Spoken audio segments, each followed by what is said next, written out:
जय मुक्ताई. जळगाव जिल्ह्यातील मुक्ताईनगर येथून 6 जून 2025 रोजी प्रस्थान ठेवलेला आदिशक्ती मुक्ताई पालखी सोहळा बुलढाणा जालना मार्गे बुधवारी दिनांक 22 जून 2025 रोजी बीड शहरात दाखल झाला.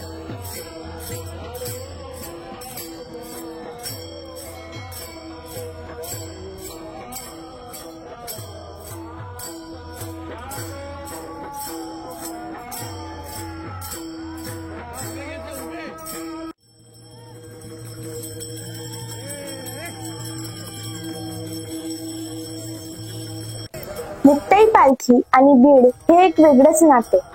मुक्ताईंचे पणजोबा त्र्यंबकपंत यांच्यानंतर त्यांचे ज्येष्ठ चिरंजीव गोविंदपंत यांनी बीड येथे देवगिरीच्या राजाचे सेनापती म्हणून काम पाहिले व बिंदुसरा नदी तीरावर बीड येथेच समाधी घेतली.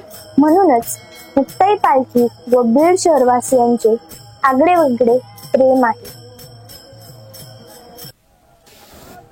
बीड शहरात माडीवेस हनुमान मंदिर येथे पालखीचा मुक्काम राहील.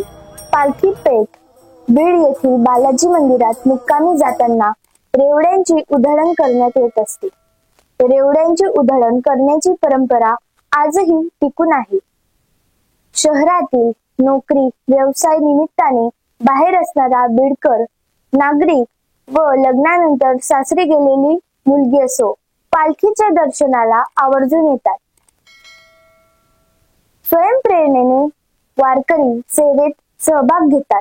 अशा सोहळ्याला नागरिक 2 दिवसांच्या मुक्कामानंतर गहिवरून जड अंतकरणाने आजोबा नातीचे भेटीने पालखीला निरोप दिला जातो.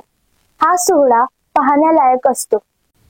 ढोल ताशे वाजंत्री देत असतात विनामूल्य सेवा. आदिशक्ती संत मुक्ताई साहेबांवर प्रचंड श्रद्धा आणि आगाढ भक्ती असलेल्या बीडकरांची एक वेगळीच भावना मुक्ताई साहेबांप्रती आहे.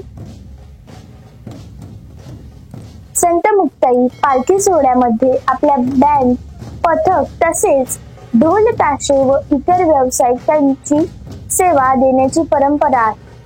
ज्या वर्षी त्यांच्याकडून सेवा दिली जात नाही त्या वर्षी वर्षभरात त्यांना रोजगार उपलब्ध होत नाही अशी त्यांची धारणा असल्याने सर्व बँड पथक तसेच ढोल ताशे व इतर व्यावसायिक हिरिरीने सहभाग घेऊन संत मुक्ताई पालखी सोहळ्यामध्ये सेवा देत असतात.